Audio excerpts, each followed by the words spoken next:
الحمد لله رب العالمين والصلاة والسلام على من كان نبيا وسيدنا آدم بين الماء والطين وعلى آله وأصحابه أجمعين. أما بعد، فأعوذ بالله من الشيطان الرجيم. بسم الله الرحمن الرحيم. إن الله وملائكته يصلون على النبي يا أيها الذين آمنوا صلوا عليه وسلموا تسليما. اللهم صل على سيدنا ومولانا محمد وعلى آل سيدنا ومولانا محمد وبارك وسلم. الصلاة والسلام عليك يا سيدي يا رسول الله وعلى آلك وأصحابك يا سيدي يا حبيب Allah. My dear respected brothers, my dear respected elders, Almighty Allah has blessed us once again to come into His mosque, into His house, in order to worship Him and in order to gain His closeness. The topic of my talk today is kind words works wonders. It is easy for a person when they are communicating with others, whether it is a boss communicating with an employee, whether it's an elder communicating with one who's younger, whether it's somebody who's richer communicating with somebody who's poorer. Whatever the situation may be, it is easy for a person to speak harshly. It is easy for a person to speak rudely. But the most difficult thing is for a person to always maintain speaking kindly to one another. No matter who the individual may be, if you speak kindly, you can work wonders. If you meet somebody for the first time and you want to break the ice, if you speak to them kindly, you will break that ice. Likewise, if the situation is tense, there's an argument that's about to take place, or an argument has taken place, instead of adding more fuel to the fire, if you speak kindly, softly, politely, you will see that slowly that fire will decrease and it will be extinguished. But we see in society that this is very difficult for people to do. It is easy. Somebody swore at me, let me swear at him twice. He spoke rudely to me, let me speak even more rudely to him. Somebody shouted at me, let me shout even louder at him. My dear respected brothers, it is easy to do that, but we are giving in to shaitan. We are giving in to our nafs. Because the devil wants us to do this. Because what is the difference? That individual was a criminal in the sight of Almighty Allah for what he did or what she did. But now because you have reacted in the same way or worse, you are also a criminal in the sight of Almighty Allah. But if you were patient and followed the tradition of the Prophet ﷺ and didn't react in that way, but rather reacted in the prophetic way, you would have seen that not only would that situation become better, but you would become closer to Almighty Allah. The Quran mentions in Surah Qaf, verse 18, مَا يَلْفِظُ مِنْ قَوْلٍ إِلَّا لَدَيْهِ رَقِيبٌ عَتِيدٌ. One does not utter a single word, whether a man, whether a woman, whoever it may be, one does not utter a single word except that there is a watcher who is ready to record what has been said. Referring to the angels. Referring to the angels. The one that is writing the good deeds is on our right shoulder. The one that is writing our bad deeds is on our left shoulder. Kiraman katibin. Whether we say something which goes against the teachings of Islam, that will be caught on the right shoulder. And if we say something, if it's something in accordance to Islam, it will be written by the right shoulder. And if it goes against the teachings of Islam, it will be written by the left shoulder.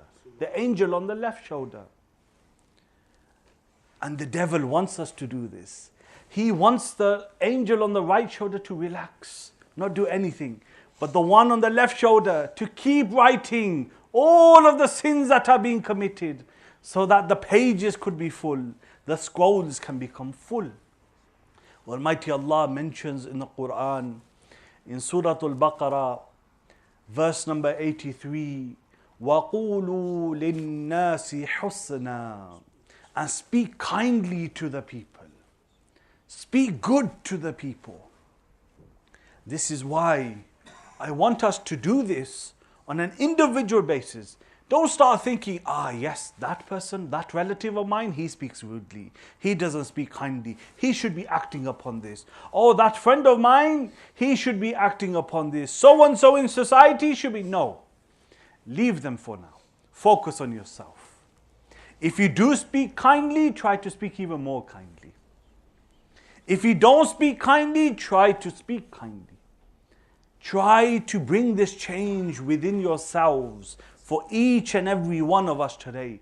So that when we finish this speech today, when you finish hearing this speech, you start the process of working around your self-development, your character improvement, and you start introducing this into your life. And you will see that your house situation will start to become better. Your work situation will start to become better. And in society, life will become better. If you introduce this change individually, you will see society as a whole will start changing. We don't want any more swearing, any more rude speech, but rather for each person to speak kindly and to speak good. Rasulullah sallallahu alayhi wa alihi wa sallam said, and this hadith is mentioned in Sahih al-Bukhari, al-kalimatu at-tayyibatu sadaqah. One who speaks nicely, one who speaks kindly, one who says a good word, this in the sight of Almighty Allah is charity. If you're like, I don't have any money to give in the way of Almighty Allah, financially there's nothing that I can give, no worries. Allah has given you the tongue.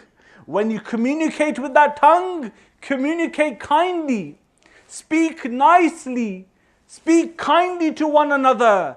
It will be written down as charity from your behalf.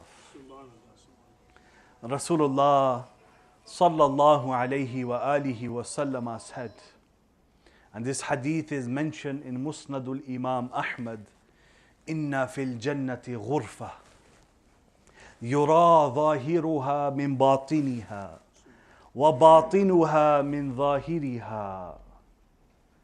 Qala Sayyiduna Abu Musa al-Ash'ari radiyallahu ta'ala an, liman hiya ya Rasulullah sallallahu alayhi wa sallam?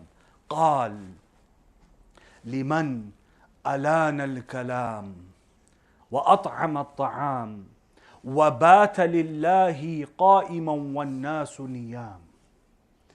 Rasulullah sallallahu alayhi wa alihi wa sallam said that in Jannah, may Allah bless us all the opportunity to enter Jannah. In Jannah, from amongst all of those properties, those buildings, those houses that will be there, those palaces which will be there will be special rooms there. These special houses with special rooms. How will they be? From the exterior, you will be able to see the interior. And from the interior, you'll be able to see the exterior. From outside, you'll be able to see from the inside. And from the inside, you'll be able to see the outside. You're inside, but you can see everything from outside by being inside and looking inside. And when you're outside, not only can you see outside, but you can see inside that room within that house. This special room of this special house will not be given to everybody, but rather Sayyiduna Abu Musa al-Ash'ari radiyallahu ta'ala anhu, the companion, he asked the Prophet sallallahu alayhi wasallam, who will be given this special room in the special house in Jannah? Who will be given this? Rasulullah sallallahu alayhi wasallam mentioned three things. Liman alana al-kalam wa at'ama at-ta'am wa bata lillahi qa'iman wan nasu niyam. The first is when that individual speaks, he doesn't speak rudely, he doesn't speak harshly, but rather that individual who in the dunya when he spoke kindly, that individual will be given this place. Not only that, that individual who used to feed people, he used to feed the poor, he used to feed his guests or her guests, he used to feed people in society, especially the poor, that individual will be blessed with this opportunity.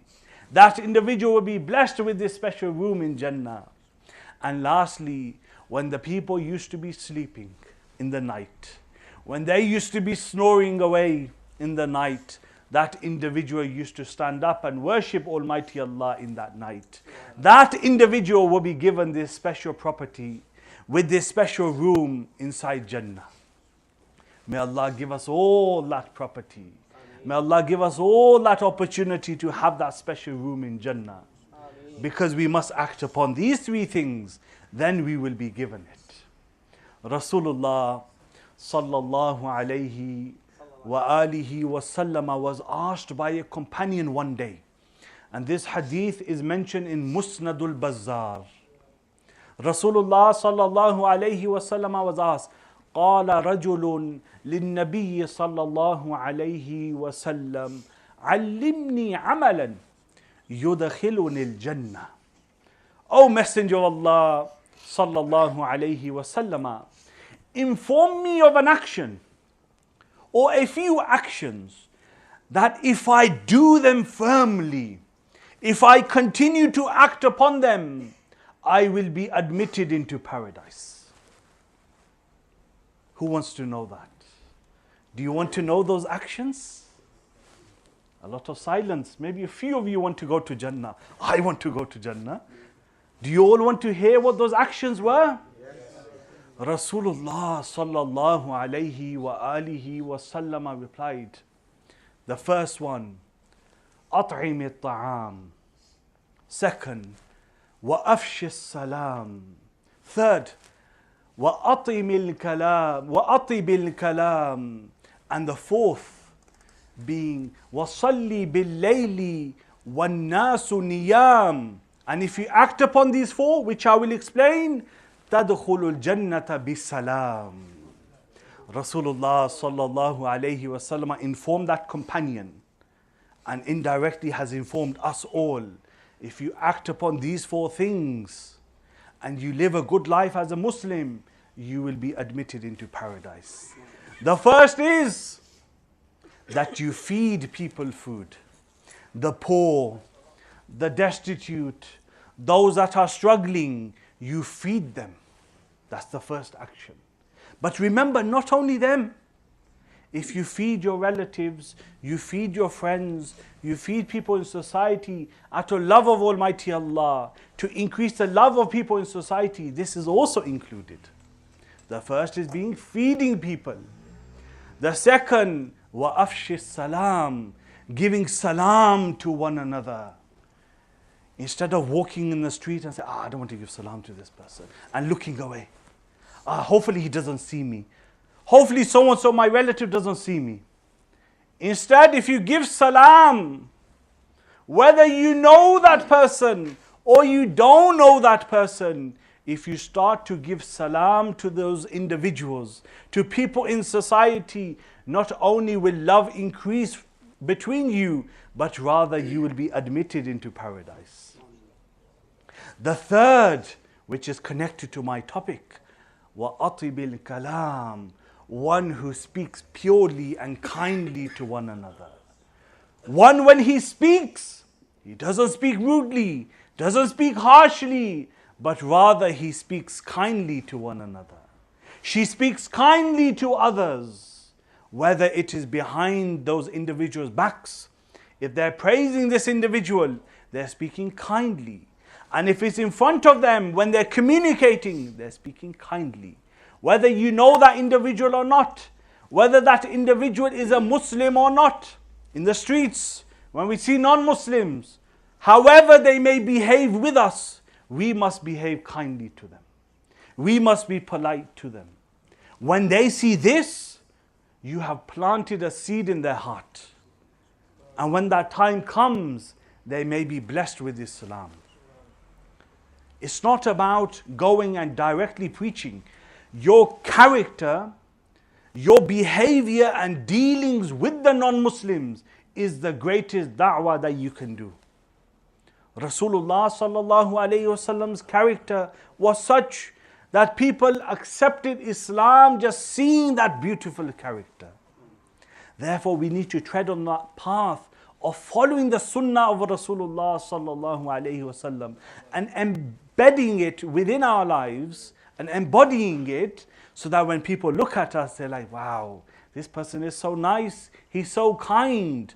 What religion does he follow? What teaching does he follow? Or does she follow? And before you know it, those individuals will accept Islam. And the last of the four is وَصَلِّ بِاللَّيْلِ وَالنَّاسُ نِيَامٌ. And when people are snoring away at night, when people are knocked off, when they're sleeping, at that time, pray as much as you can.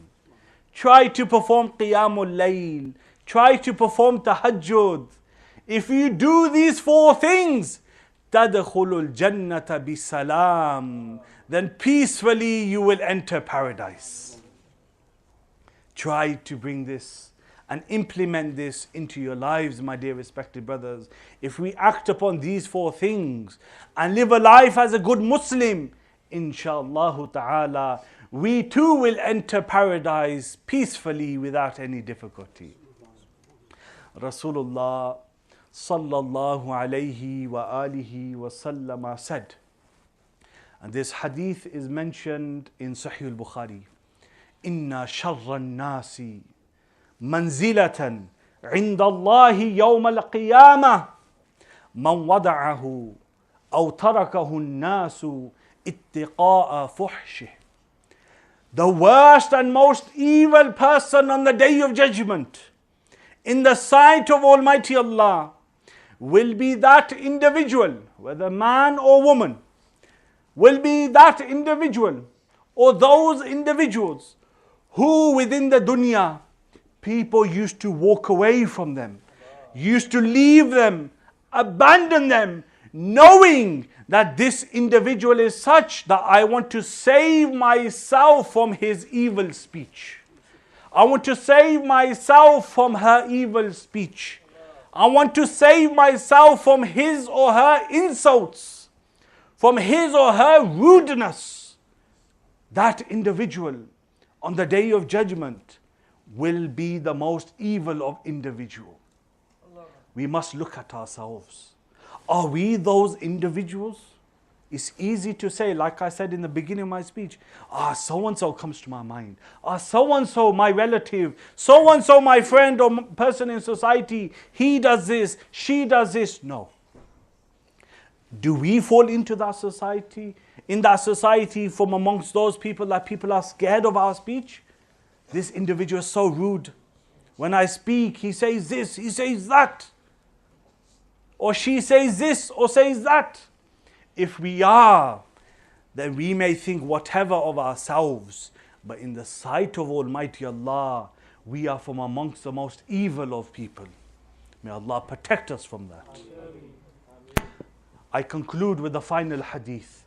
Rasulullah sallallahu alayhi wa alihi wa sallam said, and this hadith is also mentioned in Sahih Bukhari, إِنَّ الْعَبْدِ لَا يَتَكَلَّمُ بالكلمة من رضوان الله لا يلقي لها بالا يرفعه الله بها درجات وإن العبد لا يتكلم بالكلمة من سخط الله لا يبالي لها لا يلقي لها بالا يهوي بها في جهنم. An individual, Rasulullah sallallahu alayhi wasallam said that an individual, you have such an individual who when he or she speaks, they don't care about the words that are being uttered from their mouths. They do not care about the words that are being uttered from their mouths. But during that state, the individual may end up saying something which is so pleasing to Almighty Allah that Almighty Allah elevates his rank. However, you have an individual also, he's careless and he's speaking. He may end up saying something which angers Almighty Allah. And due to the anger of Almighty Allah, that individual will be thrown into the hellfire. Therefore, when we speak, if we're completely careless, we may not realize, we may have said something which has angered Almighty Allah. And due to that anger, we will be admitted into hellfire. We may think, I'm living a good life, I'm doing this, I'm doing that. But you may have said something, maybe to a little child, maybe to your spouse, maybe to a relative, maybe to somebody in society, that has angered Almighty Allah so much that you were thinking you're living a good life, but those words will be gripped by Almighty Allah and the individual will be thrown into the hellfire. But likewise, when a person is speaking, they may take their words lightly. I'm only preaching, I'm only telling people do good, don't mess about, telling little boys, please don't be naughty. You may take these words lightly when speaking to people, but they may become so beloved to Almighty Allah that through those words, Almighty Allah will admit you into paradise. May Allah make it easy for us. May Allah forgive all of our shortcomings. May Allah admit all of us into paradise. And may Allah give us the ability to perfect our speech so that we are always speaking in a kind way, because kind words works wonders. وَمَا عَلَيْنَا إِلَّا الْبَلَاغُ الْمُبِينُ.